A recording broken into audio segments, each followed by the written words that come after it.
a Tuesday night. I don't know what night it is these days, but it's good to see everybody. Good to have you back on our election coverage. Good to have my dear goddaughter in house, Mahgdalen Rose, with us on the phone. How are you doing, kiddo? I'm good. Thank you for having me. Good. Always. Well, you're the lady. We're now next Tuesday night. Probably a little bit more interactive because we got a lot more races to cover. But it's going to be a foregone conclusion. Maybe after tonight, we'll be just looking at next week. We may not have to do as much as we may think because Trump is very possibly going to be winning the delegate count tonight. Biden already has won it. I want to just, Magdalene, before I get to you, I want to just look at a couple of polls with the folks tonight. This is the latest. We had Georgia, Mississippi, Washington State, and Hawaii that are on the ballot tonight. And as you can see, Donald Trump rolled in Georgia, Joe Biden, of course, and Hawaii is just now counting the votes. Their polls will close later. Mississippi and for Joe Biden and Donald Trump both won again. The story tonight, basically, Magdalene, is that Joe Biden is the presumptive nominee now. And if President Trump wins Washington State, which it's likely he will because Nikki has dropped out, and Hawaii, he will become the Republican. Then you have a rematch. No surprise in the count tonight. But let's turn to the general. I want to ask you a question because I keep hearing this crap about, and I heard RFK Jr. say this tonight or this afternoon, and I keep asking these people that claim that these polls has said 70 to 80% of the people that don't want a Trump-Biden rematch. Well, I tell you what, the primary voters sure have a weird way of showing it because these races ain't been close. I mean, Biden has rolled, Trump has rolled. And, if they didn't want this rematch, why didn't you, put up a better candidate for your party than you did? Because you're going to get a rematch. And it's only the seventh time in history of U.S. politics that that's happened. It's the first time since 1956. It's the first time an incumbent has had a rematch with his opponent since 1912. And contrary to the rumor, Chris was not living then. I just want you to know that. But what's your thoughts on this Trump-Biden rematch? I think that, it's pretty evident that's what people have wanted. If they didn't want it, they sure didn't get out and vote for anybody else because these two have rolled in both the Democratic and the Republican primary, haven't they? They have, and I think that people didn't want a Biden rematch, but he is the one in the White House. So it was sort of unavoidable in a lot of ways. A lot of Democrats would have preferred to have someone else, but there wasn't much they could do about it. On the other side of that, there are a lot of people who did not want Trump back on the ballot on the Republican side and amongst independents who wanted an option other than Joe Biden or other than Donald Trump. The problem that a lot of people have is that Donald Trump's base is so vocal and controls the Republican Party to such an extent that it doesn't really matter what everyone else wants. It's what his base wants. And in 2020, he ran a campaign very much catering towards the base. And now, ironically, that's paying off because his base is still with him, even though other Republicans may have distanced themselves or may be on the fence. So it's not that people are looking at this going, I can't believe both of these candidates are back. It's that they expected Biden, and they're looking at Trump and they're saying, is there no one else on the GOP side who can garner that kind of support? And unfortunately for them, they're going to continue to be outmatched because there's no way to stop the Trump base from getting Trump at minimum the nomination. I'll agree. And look, I think most people on the Trump side, and look, I'm part of his base. I'm fully supportive of President Trump, and I know the younger generation, there's a little split, but I have to tell you, I was watching a special tonight with Jesse Waters about spring break. I was actually shocked. They probably talked to, I'd say 15, maybe 10 to 15 kids, and other than one, Magdalene, they all were pro-Trump. There was just one young man that was pro-Biden, but there was a couple of comments about his personality, Trump's being a little brash, but these kids are these are spring breakers, okay? So this ain't kids in Harvard or Yale that are studying politics or political science and covering this stuff. These are kids getting drunk down the beach. But they were actually talking about things that mattered. They talked about the border. They were concerned about the illegal immigration. They were concerned about the economy. The age issue came up, but they were more concerned about the direction of the country. And, that gives me hope that your generation, my friend, is taking notice of what's going on in their country. They're not too happy with it. And look, it's the choice now. Look, the thing about politics, and you know this, Miss Rose, is that you've changed course in a party during the primary. If you don't get your candidate in the primary, you've got no choice unless you just don't vote. But you got to vote for your candidate that's at the top of the ticket in the general, because if you don't, you're going to lose. Your party's going to lose the election. They're going to lose the election. And this is sort of the frustration point. Republicans and independents and fiscally minded Democrats, they know that they're in trouble. They know the country's in trouble. They know that inflation is rising. And unfortunately, there is a feeling that if Republicans had just nominated anybody else, this would be a clear win. We'd be on our way. We wouldn't even really be battling as much. But they didn't, so now it's up in the air. There are a lot of Republicans who looked at this and went, why didn't you nominate anybody else so that we could have a clean slate? The problem that Republicans are going to have post-Trump, whether or not he's elected again or not elected, is that the Trump base views him not only as the leader of the party, but as sort of separate from the GOP. He's his own entity, sort of his own party in a way. So how is the GOP going to hang on to that base going forward without Trump at the top of the ticket? And I think that's why a lot of people are sort of sounding alarm bells over Lara Trump, his daughter-in-law, becoming co-chair of the RNC, because it's looking more and more like we're going to have a dynastic politics situation on our hands. And thinking back to 2016, Trump was a wrecking ball for the dynasty, the Clinton and Bush dynasties. And that was a good thing. That was a thing I greatly appreciated at the time and still do. But how do we deal with that and the fact that his daughter-in-law is now running the RNC? Well, from what I understand, we had Brad Johnson on earlier tonight, and what he has heard through his sources is that she's not really planning to stay in that position after the election, that this is going to be a temporary thing for fundraising. She's considering herself a co-chair at the moment. I don't know exactly who is out there that they're co-chairing with, but I don't know. This is as of now. I mean, I'm speaking to you in the early part of March of 24. This could change as we get closer to November. But I tend to, Brad's got pretty good insight to this because he's there in D.C.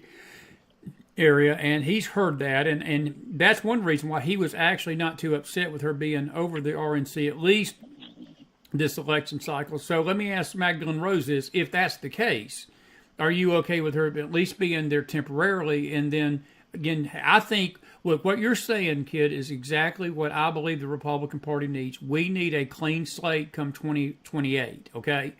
Trump can't run again. There's not going to be anybody that, right now you can look to that we are going to coalesce around right now. But politics is a long time. It's a sprint. I mean, a marathon. It's not a sprint. The country can change in 4 years, and who knows where we'll be in 28. But the thing is that if she's temporary, would you warm up to her a little bit more? No, I wouldn't, because I don't think she's even the best person for the job in terms of fundraising.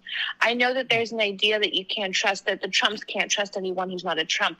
But if you look at her abilities and her credentials in this, she does not have the kind of fundraising background that someone like, say, Kevin McCarthy would. Kevin McCarthy was a terrible Speaker of the House. He failed on numerous legislative fronts. But the one thing he could do was raise money. And nobody debates that. Everyone's very clear about it. Democrats hated it.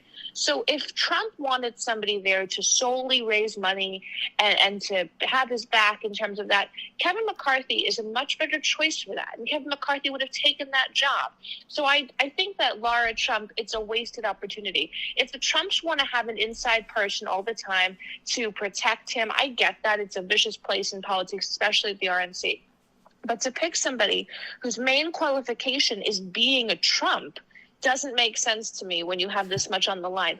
I think Trump has gotten to a point where he believes that everyone's out for him. In a lot of ways, everyone is. But there are Republicans who want him to win, who are not part of his family. And he's become very exclusionary of them. And I think that that's dangerous, especially because corporate America is going to be so much backing Biden this time. Well, you bring up a good point, and I guess that's something that we just got to pray for Trump not to be, because the paranoia is going to, he can't be paranoid. I know there's a good reason to be paranoid right now because of what's happened to him. And I guess Magdalene in his shoes, I'd probably be a little paranoid myself. But I think you're onto something. He cannot exclude that middle right of the Republican Party. Look, there's some rhinos out there. Ken Buck is gone tonight. It was no love lost. His weed smoking rhino behavior will not be missed. He's going to leave next week. It's going to leave Johnson with even a shorter majority. But honestly, the Republican Party is going to be better off for it. They couldn't count on his vote anyway. And with him voting with the Dems, that's one less vote for them. And even though they're not going to have, still going to have the majority, thank God. But they're not losing nothing. But I think you're on to this, that Trump's got to be very careful not to exclude just hardcore mega conservatives. And maybe there's a strategy in this that me and you don't know about. I see your point. I do see your point about Laura. I'm just going to wait and see. I'm sort of chewing on it right now. I'm not committed one way or the other. I know there's some good points about her being over that. I know there's some bad points. I guess ultimately it's going to come down to what Trump's goal is. Like you said, if it's fundraising, he could have picked somebody better. But if it's more long term, then it would, maybe he wants his family in there to protect his interests and all. But I found that strange, and I tell you why. It's something you've already brought up. We don't get Trump in 28, Magdalene. This is 4 years. I mean, max 4 years. He's got 4 years if he wins, and then we turn a page. And is there any possibility, I know this is a crazy question. Is there any possibility that he's grooming Don Jr. or one of the kids to run in 28?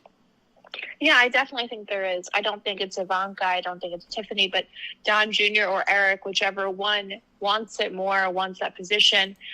That is obviously what the track here is. And that's something that we need to talk about as a party, because I'm not okay with just having a dynasty of Trumps.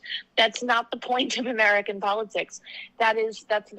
It's a monarchy. That's not what we have here. And I don't understand how a qualification is that they're a Trump.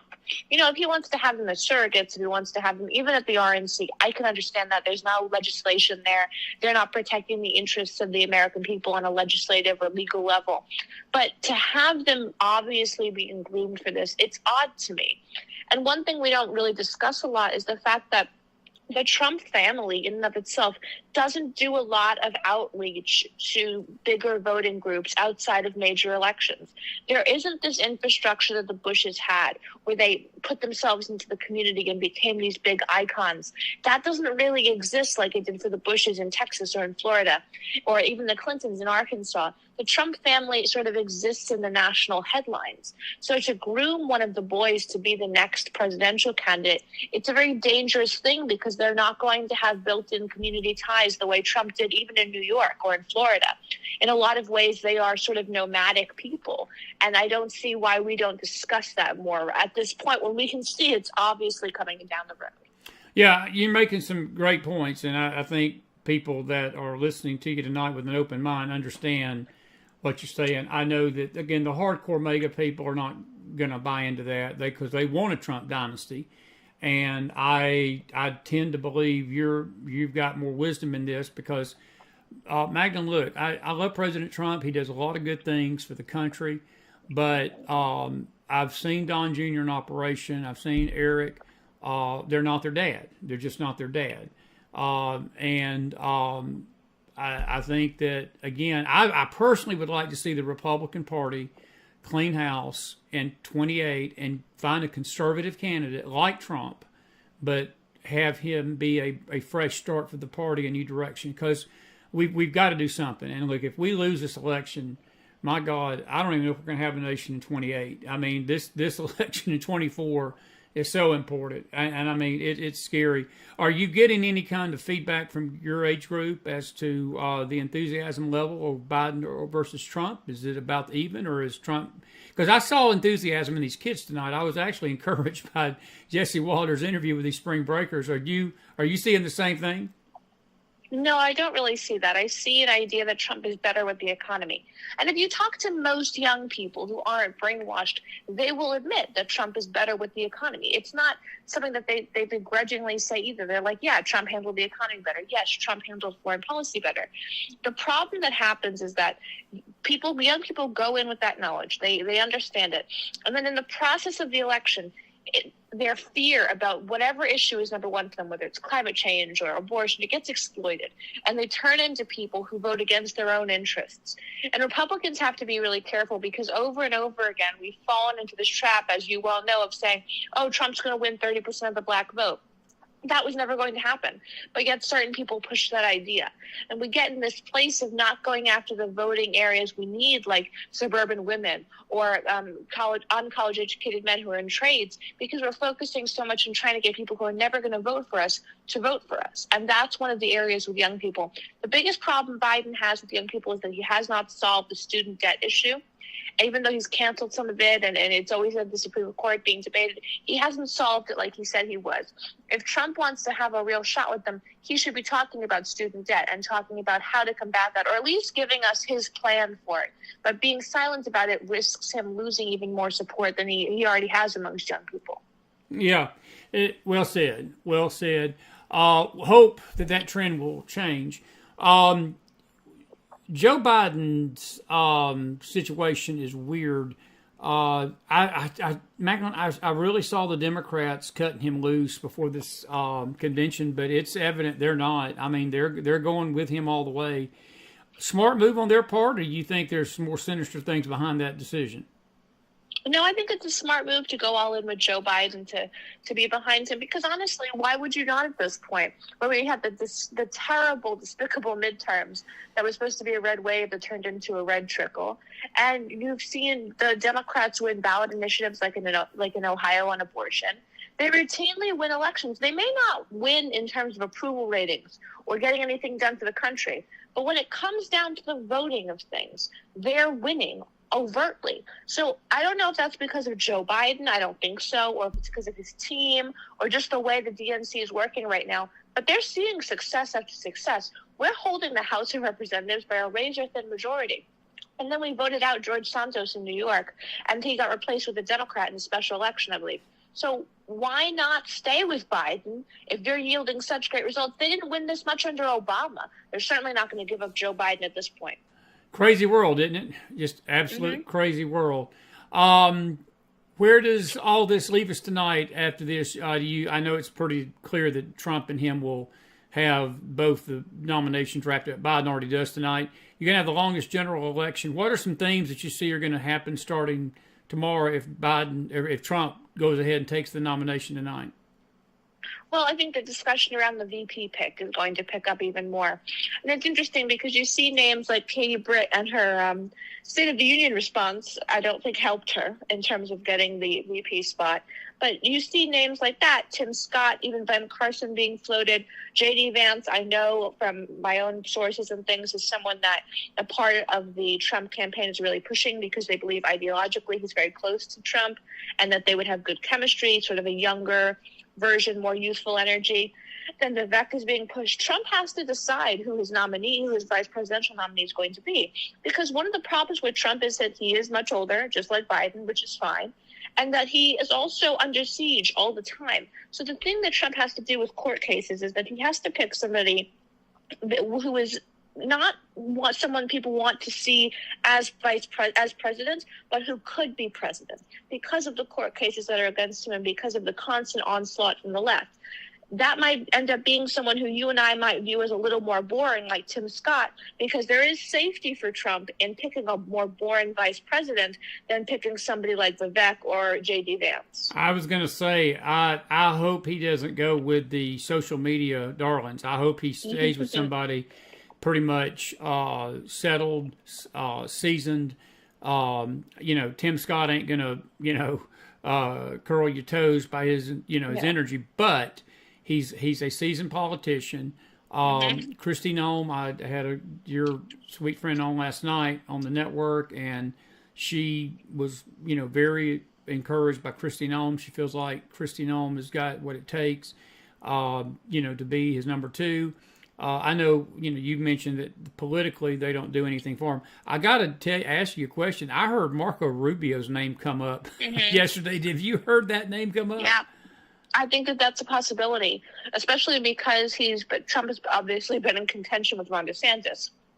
So picking someone like Marco Rubio helps solidify Florida for him even more. Not that I think Trump is in danger at all losing Florida at this point, but it would cement it. Marco Rubio speaks Spanish. He has a good community of relations with the Hispanic community in Florida, and I think nationwide. His wife is somebody who's very dependable politically so far. So Marco Rubio is certainly an option there. Trump really seems to be leaning towards seasoned young Republican professionals. So for as much talk about, the populism and all of that, if you're looking at the short list, you're seeing a lot of senators, governors. There's nobody who isn't in politics in some way or another. Yeah, well, I think it's wise, Mahgdalen. I do. Yep. And I have to tell you, I know a lot of people in the MAGA community can't stand Marco Rubio because they sort of perceived him as being sort of an enemy to Trump. But it goes back to this whole issue of politics in general in this country that we just have reached a point, and it's sad, we've reached a point in general, we can't disagree with people without being disagreeable. We can't have policy differences without the social media people going crazy, calling names. And the two individuals may not even call each other names, but the social media platforms will go out there and excoriate Marco Rubio if he gets up and says anything remotely that he disagrees with President Trump on. This is the way I look at it. I want the vice president to disagree with the president because that's a balance. That's why we have checks and balances. And you don't want somebody that's going to go in there and give him a carte blanche and everything he does, even if it's destructive, he says, that's right, Mr. President, you go right on ahead and do it. You want somebody that can be a buffer to him in a gentle way, not to betray him, but just to be that voice of reason. I don't think Marco Rubio is such a bad choice. I think that the Hispanic, let me tell you this, the Hispanic vote is going to be not just huge, but humongous. And I think the Hispanic vote is going to be even more of an issue than the black vote this go around. And Marco Rubio brings that to the table and brings it hard to the table with his candidacy. Am I right about that? I think you are. And I think that the Hispanic vote is something we can really win. Yes. We have an ability because there are people who focus on small business. They want legal immigration. There's a family values feeling within it. There's a lot of religious ties. We have a real chance there. And unfortunately, we've had some of the loudest voices in the sort of conservative commentator culture pushing to focus on the black vote. Unfortunately, we're not going to win 30% of the black vote. It's not going to happen. It's not a viable option this time around. Maybe one day I'd like to see that happening. But if you look at the Hispanic vote, Bush 43 got a good percentage of it. You see Trump gaining in the polls there. And with the crisis on the border escalating every day, there are more and more people who come here legally who are third-generation Americans or whatever who want legal immigration. And they want Republicans to be in power to do it. So talk to those people. Marco Rubio may end up being a Trump secret weapon. And he's also somebody who the establishment could deal with. They could like make their peace with him, and Trump needs that on some level. That's well said, kid. That's well said. Well, listen, it's late into the night. I'll just let the audience, if you got a question about the election process tonight, anything about the elections, we're not going to keep Mahgdalen long. It's late. I wanted to come on and just give her thoughts. No surprises tonight, I guess. Next Tuesday night, maybe a moot point, but I do want you to come back on and we'll talk about some more things regarding the election next Tuesday on Second Super Tuesday. It may be a foregone conclusion. It's all over but the shouting, as they say in baseball. But if you have a question for Mahgdalen tonight, any statement you want to make, please do. And she'll be with us for about 5 more minutes. Good to see everybody in the house. We got Hawaii represented tonight, Australia represented tonight. I see old Cindy Mack out there from Canada. She's representing Canada tonight. Charlene from Washington State. You Washington folks, the polls are going to close there in about a half hour. And so it's good to see everybody that's chimed in. And we've got a good crowd. Rose, you draw almost 150, 60 people at night. I can't even draw that during my primetime show, for goodness sake, girl. What's going on here? And it's late night. I thought these people would be asleep. But it is good to see everybody. real quick, final thoughts. Wrap us up. What's your final thoughts as you go to bed on this 12th day of March, 2024? I think that one of the things that's good that came out of Biden's State of the Union address is that there's no delusions over the kind of campaign he's going to run. It's going to be vicious. I mean, he's going to label half the country terrorists on some level. That's what they're going to do. And they were really clear that they just don't care about anything. And when you see Biden apologizing for saying that someone was here illegally, who allegedly murdered an American citizen who's a nursing student and brutally attacked her and destroyed that family, Biden was more willing to apologize for labeling him in a unnice fashion than the fact that this girl died under Biden's watch and during his presidency because of his actions and his policies on the border. So Republicans got a good gift from the State of the Union. They understand that Biden will run a vicious, mean campaign, but he'll do it while being this elderly grandfather type who everyone has to sort of appreciate because of some nostalgia from the Obama era years.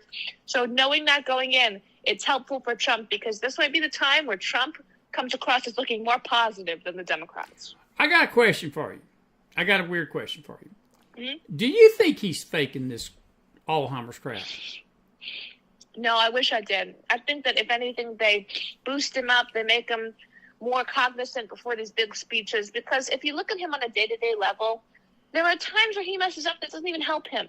If Biden is faking this, it's the stupidest thing I've ever seen in American politics, because he gets up, he makes himself look stupid, he makes America look weak, and it's not like we're underestimating him. No one here is underestimating Joe Biden anymore.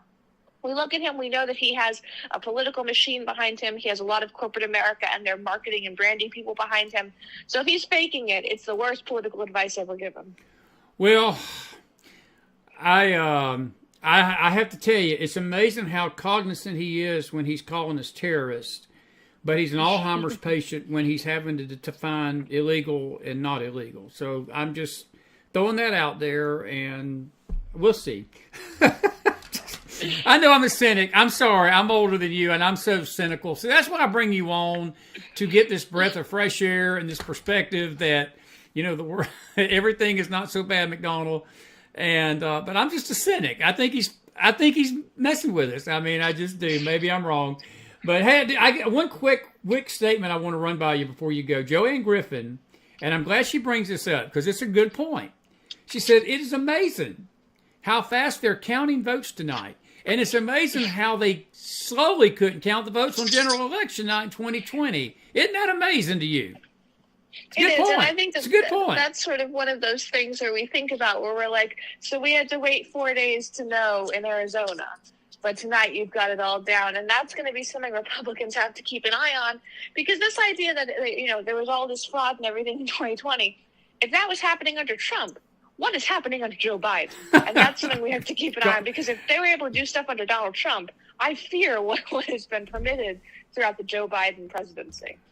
Me and you both, kiddo. You know I'm proud of you. And listen, I'll see you next Tuesday night, okay? And okay. We're going to bring you back on camera soon. But I do like these phone chats on Tuesday night. And listen, I want you to be safe. And you know you're loved and cherished by this host and this network. And we'll see you next Tuesday. And very proud to have you on the show tonight. Good stuff.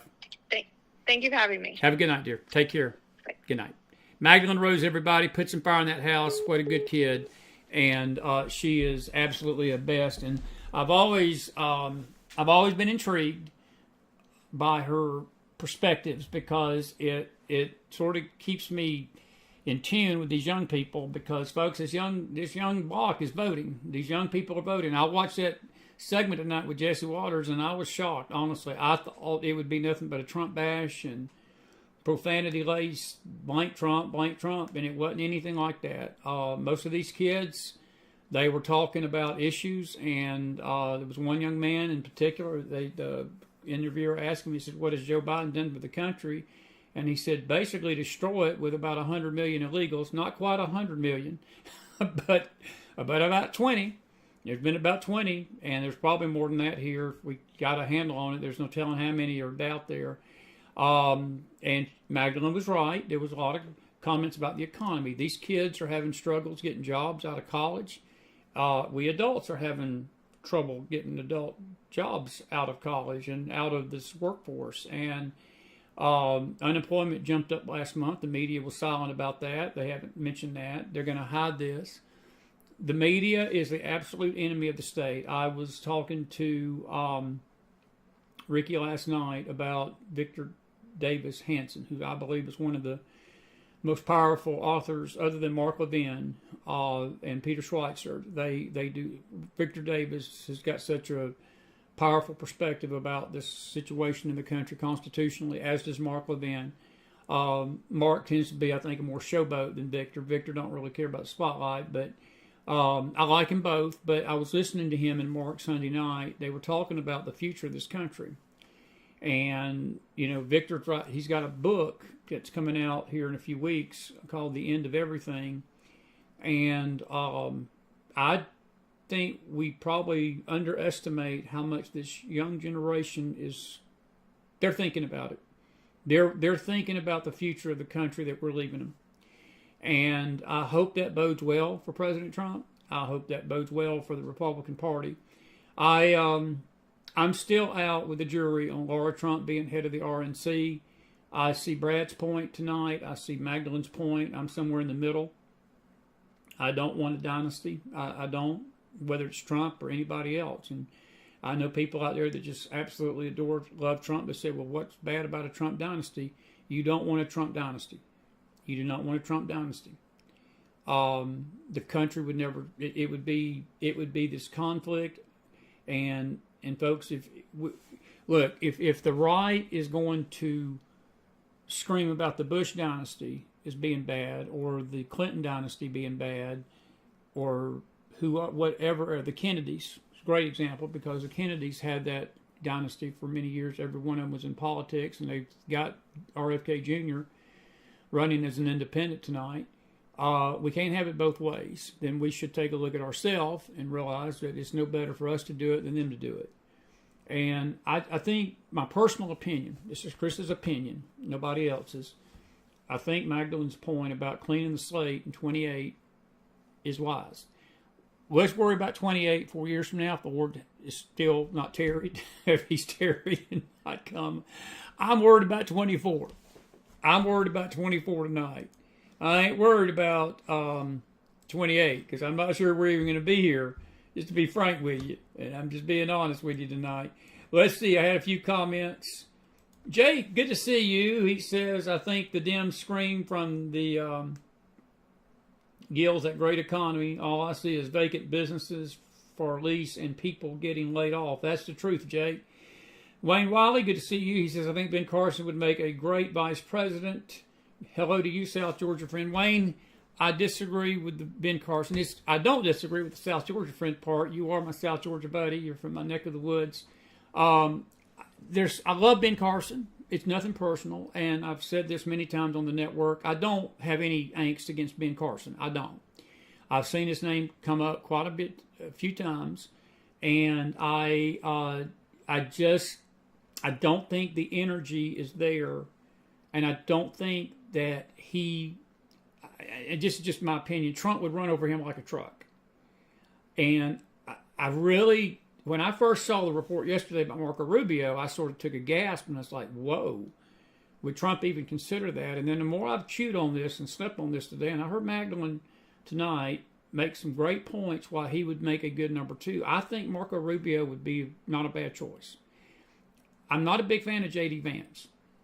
I'm not a big fan of VVAC. I'm not a big fan of these social media darlings. And ultimately, J.D. Vance has governed very little. And I think that he's a social media star. And I think if Trump's found out anything over the past 8 years of his inner circle, that social media stars make great dudes for likes and shares. But when it comes to governing and being your friend in time of trouble, they can stick a knife 70 feet up your back. And right now, I think Trump needs to get somebody that he may disagree with on some things, but they're going to have his back. And that's just me. Now, I don't know if Rubio will have his back. I'm not saying Rubio will, but can we honestly say that any of them will? I think we all thought Pence would, and we saw what happened there. So politics is a nasty business. It's just a nasty, nasty business, and I think the best thing we can do tonight is pray. Wayne, your point's well taken. it's not about him being a good man, because I think Ben Carson's a jam-up guy. I do hope that he finds his way back into a Trump administration. If the president wins, I do hope that he will put Ben Carson in a place of importance. I do, because Ben will help him. I just don't think his best job is number 2. Jake, good to see you, buddy. It's good to see you tonight. The Dems are screaming about the economy, but these kids, Jake, when they were asking them about the economy, they see the economy as being in a mess. And I was actually encouraged.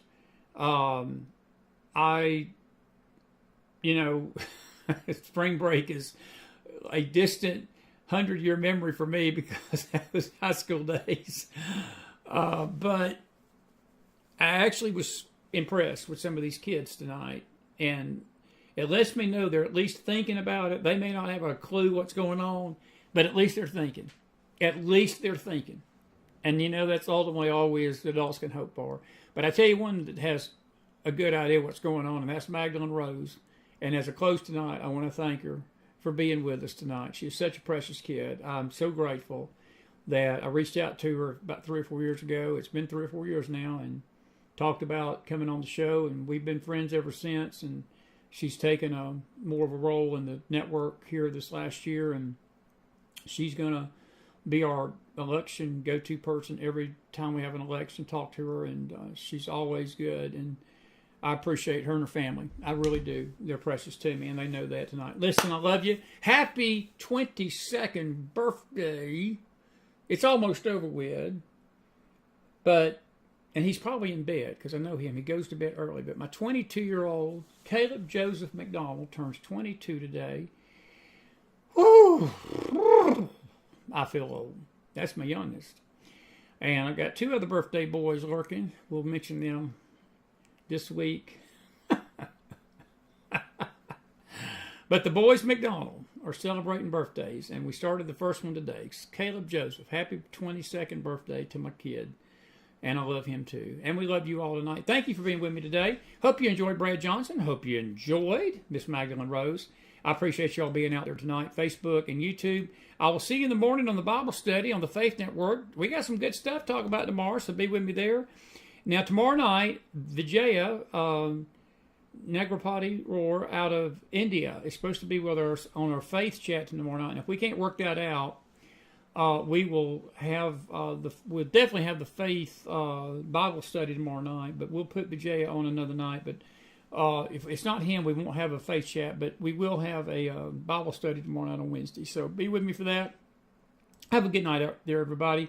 Be blessed, and may the Lord bless this great nation of America and you and your families. Thank you for being part of the McFiles. Let me mention this before we go, and I forgot to mention it during Brad Johnson's show tonight. Please don't forget our dear friends at Hoosier Warrior Coffee. If you want to drink some of the best coffee in the world, these folks are wonderfully set up to do that for you. They're roasted coffee. It's a combat veteran-owned company, and it doesn't hurt that the one that's behind this is Natalie Corbin, who is a dear friend. Her and Chris are precious to me. The whole Corbin family are. HoosierWarriorCoffee.com/MacFiles. If you'll click that link on or scan that code right there and you buy some coffee from them, they're going to give us a little portion of the proceeds, so it helps the show when you do it. But you're getting some great coffee in return. They ship it out once an order is placed through the website, and it's a simple way of just, again, saying thank you to our combat veterans, Hoosier Warrior Coffee, and supporting this network. And we do appreciate those of you that do that financially. Keep us in mind with that.